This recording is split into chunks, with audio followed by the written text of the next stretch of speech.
sa pangalan po ng dakilang Panginoong Kristo at isang mapagpalang gabi sa bawat isa sa atin. Ito po kumbaga sa ginagawa nating regular na pasalamat, pangalawa. Pero sa isang taon, ito'y pang-apat na third Sunday. Salamat po sa Diyos dahil tayo'y pinagsama-sama sa pukul ito upang pag-aralan ng mga bagay sa makatuwid bagay ang salita ng Diyos. Sabi po dito sa unang aralin, sa unang sulat ni Apostol Pablo sa mga taga-Korinto sa Kapitulo 4, versikulo 1 hanggang 16. Maaari po ba yung mga nasa labas, masok po sa loob? Lalong-lalo na yung mga nagpapahayag ng Ebanghelyo para atin pong mapakinggan ang Ebanghelyo ngayon. Ipalagay nga kami ng sino man na mga ministro ni Kristo at mga katiwala ng mga hiwaga ng Diyos. Bukod dito'y kinakailangan sa mga katiwala na ang bawat isa ay maging tapat. Dito po, sa sulat po ni Apostol Pablo, ipalagay natin na si Apostol Pablo ay ministro, pati ang mga kasakasama niya sa pangangaral. Kaya kinakailangan po, bilang ministro o katiwala, dapat meron po tayong katapatan sa ating ginagawa. Sapagkat, wala po ditong tinatawag na hindi mo kinakailangan gamitin ang isang bagay para sa sarili lamang katanyagan, kundi may pagtatapat sapagkat nakakatakot po baga ang parusa ng Diyos sa mga hindi sumusunod sa kalooban ng Diyos. Kaya po tayong mga tao, tinuturuan tayo na maging tapat sa ating kapwa, maging tapat tayo sa ating sarili, at maging tapat tayo sa Diyos.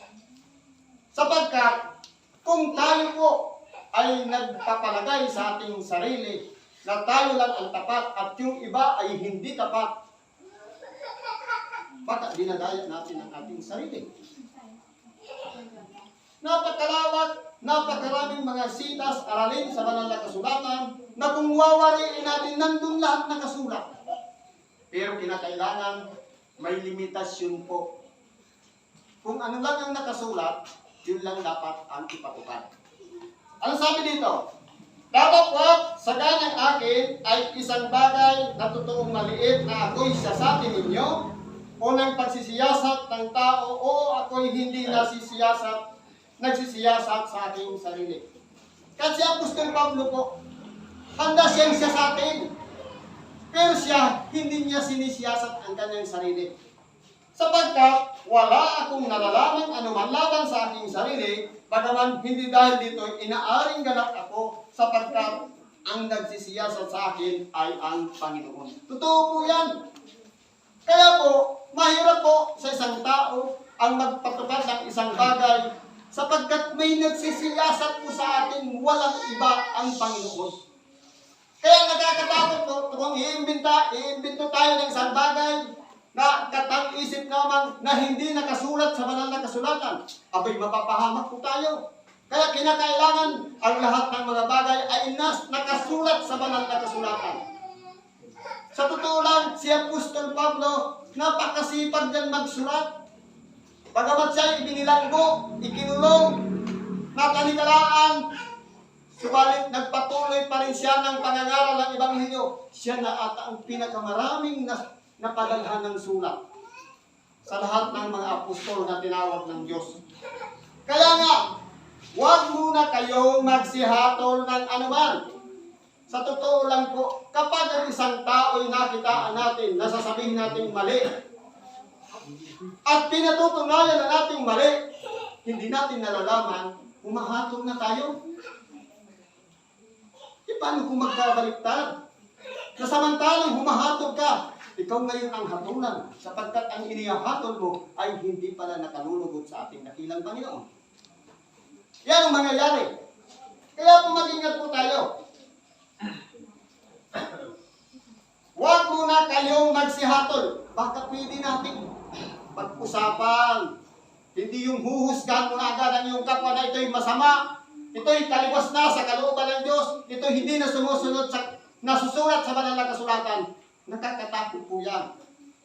Sabi dito, na siya ang maghahayag ng mga bagay na nalilihim sa kadiliman at ipahayag naman ang mga haka ng mga puso, at kung magkagayon ang bawat isa ay magkakaroon ng kapurihan sa Diyos. Kaya wala po tayong may tatago. Pati haka ng puso, pati mga natatago sa ating kalooban, mahayag lahat yan sa harapan ng Diyos. Harap tayo sa hukuman ng Diyos. Ngayon, kung wala naman tayong ginagawang masama, ano ang ikinatatakot natin? Sapagkat sumunod tayo sa kalooban ng Diyos. Ang mga bagay ng ito, mga kapatid, ay inianyo ko sa halimbawa sa aking sarili at kay Apolos dahil sa inyo, upang sa amin ay mga tuto kayo na huwag magsigit ng mga bagay na nakasusulat, upang ang sinuman sa inyo ay huwag magpalalo ang isa laban sa iba. Ito po ang nagiging problema. Kapag ipinalalagay ng isang tao sa kanyang pamantayan na tama siya, bagamat hindi niya talaga nalalaman ang katotohanan, ang tawag yun dyan, nagpapalalo. Nagmamalaki sa sarili. Sapagkat ang pamumuhay natin dito sa ibabaw ng sanglibutan, mahirap po talagang kalabanin ang ating sarili. Lalong-lalo na ang kataasan ng ating mga pag-iisip. Sapagkat sino ang gumawa na ikaw ay matangi? At anong nasa iyo na hindi mo tinanggap? Ngunit kung tinanggap mo ay bakit mo ipinagmamapuri na tulad sa hindi mo tinanggap? Kaya wala po tayong may pagmamalaki. Lahat po tayo na dito sa ibabaw ng sanglibutan. Daluyan lamang ng kapangyarihan.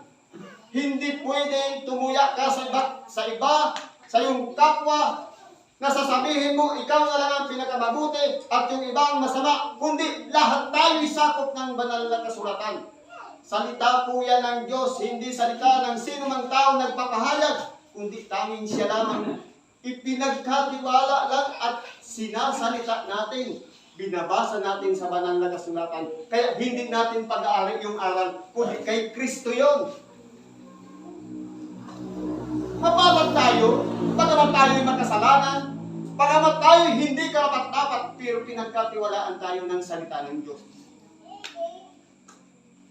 Kaya po tayo mga tao, mag-ingat po tayo dito. Kayo'y mga busog na, kayo'y mayayaman na, kayo'y nangaghari ng wala kami. At ibig ko sanang mangaghari kayo upang kami naman mangagharing kasama ninyo. Kaya po, dito sa sinabi ni Apostol Pablo, sa lahat ng pinapangaralan ng Ebanghelyo, na tumanggap, inunawa at in-apply sa kanyang sarili, ipinalalagay na busog na. Maaari nang magtumayo sa kanyang sarili. Pero dapat, huwag natin kakaligtaan yung nagpagod para kayo'y matuto ng salita ng Diyos. Sapagkat ito'y bagay yung mga nauna na nagbigay ng oras at panahon upang magpangaral ng mabuting balita, sapagkat yan ay mapapakinabangan din ng bawat isa sa atin, pati ng nagtuturo at pati ng tinuturuan. Ganyan po yan. Ano man sabi dito? Kami mga sapagkat iniisip ko na pinalitaw ng Diyos kami mga apostol na mga kahuli-hulihan sa lahat, na tulad sa mga itinalaga sa kamatayan, sapagkat kami ginawang panuuri ng sanglibutan at ng mga anghel at ng mga tao. Kaya po kung titingnan natin, yung mga apostol naging kahuli-hulihan sa lahat. Napakaraming mga sakripisyo ang kanilang dinanas. Naging panurin siya ng mga tao na sarado ang pag-iisip.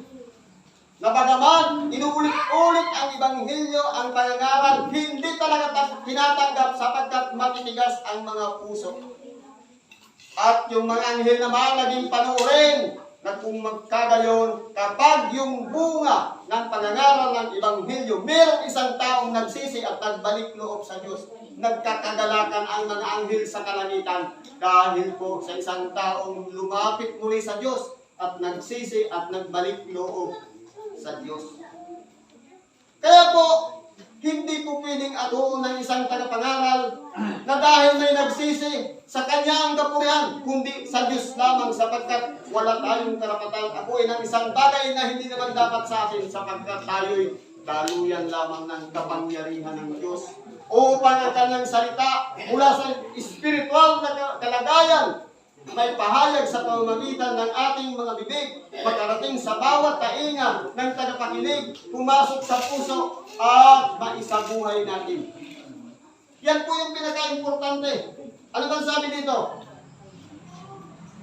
Kami mga mangmang dahil kay Kristo. Ngunit kayo'y marurunong kay Kristo. Kami may hina, ngunit kayo'y malakas. Kayo'y may karagalan. Nakakapwa kami ay walang kapurihan. Kaya po kung titingnan mo, si Apostol Pablo, itong sinasabi niya, ang lahat ng kapurihan ay para sa lahat ng tagapakinig. Pero yung nagpahayag, nandun yung pagputya, paglalait, pagalipusta, hinahamak. Pero dahil nga mga yagit sa sanlibutan, kumbaga, hindi inaalintana o inaalaala man lang ang pagpapagod ng tagapangaral ng Ebanghelyo, kundi ang iniisip lamang ng tumanggap ang kanyang sarili sapagkat ako'y naging mabuti na, sumunod na ako sa kalooban ng Diyos, wala na akong pakialam sa nagturo. Nagiging makasarili po. Pero may gantimpala din naman yung nagpagod. Kahit si Apostol Pablo, may inaasahan siyang gantimpala sa Diyos. Hanggang sa oras na ito'y nagugutom kami at nangauuhaw at mga ubad at mga tinampal at wala kaming tiyak na tahanan. Ganyan po ang mga tagapangaral noon. Minsan tinatanggap sa isang bahay, minsan hindi tinatanggap, minsan pinapahiya pa. Walang pagpapahalaga sa mga tagapangaral ng salita ng Diyos. Pero sa harapan ng Diyos, sabi nga, pagkagaganda ng mga paa, ng mga may dala, ng mabubuting balita.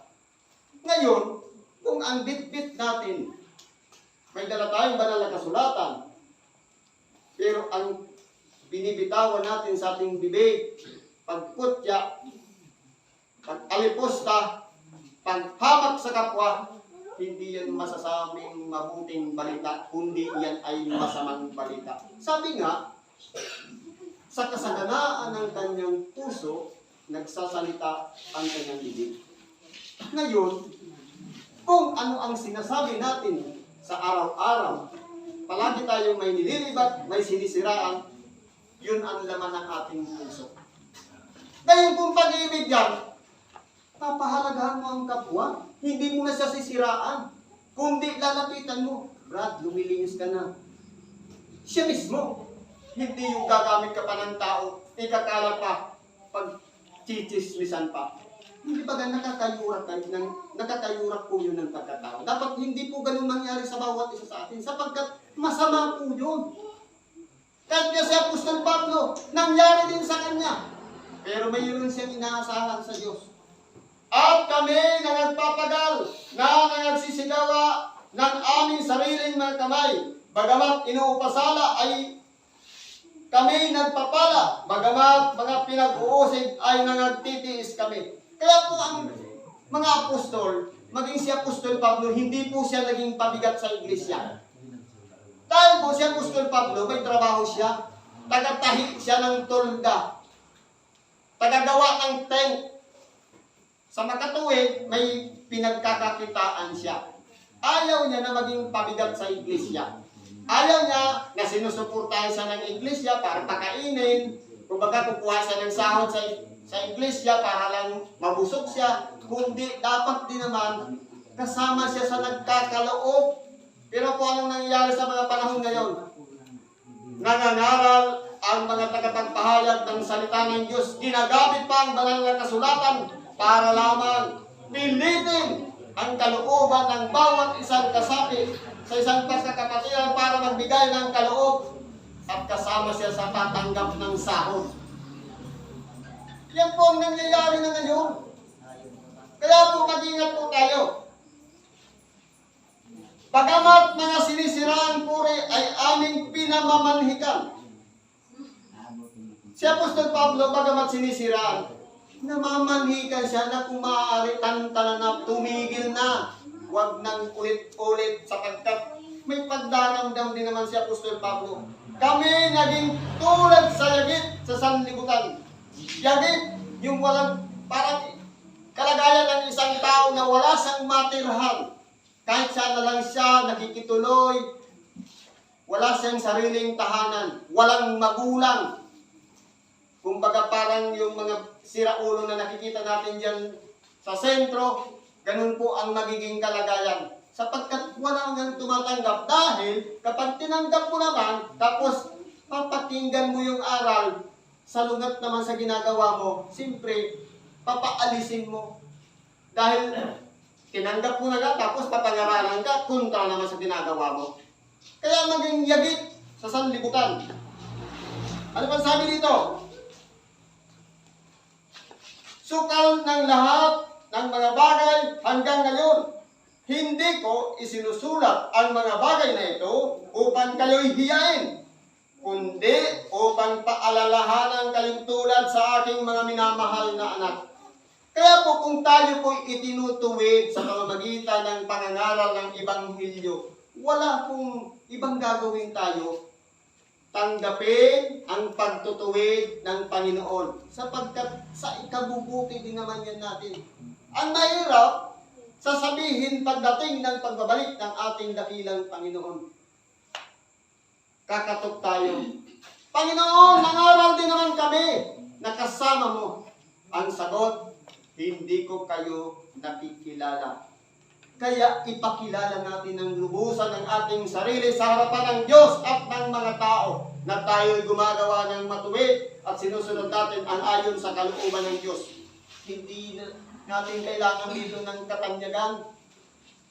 Hindi kailangan natin ditong magpasikat, kundi parangalan natin ang Diyos sapagkat siya lang ang may karapatan upang tanggapin ang pagpaparangal. Tayo po'y mga tao, pantay-pantay lamang, nasa katawang laman, minsan napapahamak, minsan nagtatalo-talo, minsan nag-aaway-away, minsan hindi nagkakasundo, sapagkat nasa laman pa tayo.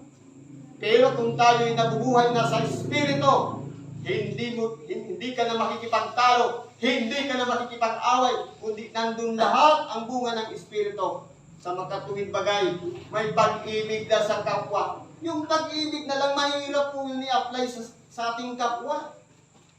Sapagkat pagkaminsan, kapag may galit tayo sa kapwa, at hindi natin agad pinagpaumanhinan, o kaya binawi, o lumapit sa kanya para humingi ng tawad, ang tawad po doon pagtataniman. Ibig sabihin, nandyan pa rin. Lumipas ang panahon, may galit ka pa rin. Pagtataniman po ang tawag yan. Kaya ano pang sabi dito? Sapagkat, bagaman na nagkakaroon kayo ng 10,000 mga guro kay Kristo, ay wala nga kayo maraming mga ama sapagkat kay Kristo Jesus ipinanganak kayo sa pamamagitan ng Ebanghelyo. Ipinamanhid ko nga sa inyo na kayo'y maging mga tagatulad sa akin. Kaya po si Apostol Pablo, hinahanap niya rin ang kanyang sarili na tularan siya. Na bagamat sa kabila ng una, marami siyang pinapatay sa pamamagitan ng pagpupukol ng bato na sumasambit na lamang sa pangalan ng ating dakilang Panginoon. Maraming napahamak na tao. Kasama na doon si Esteban.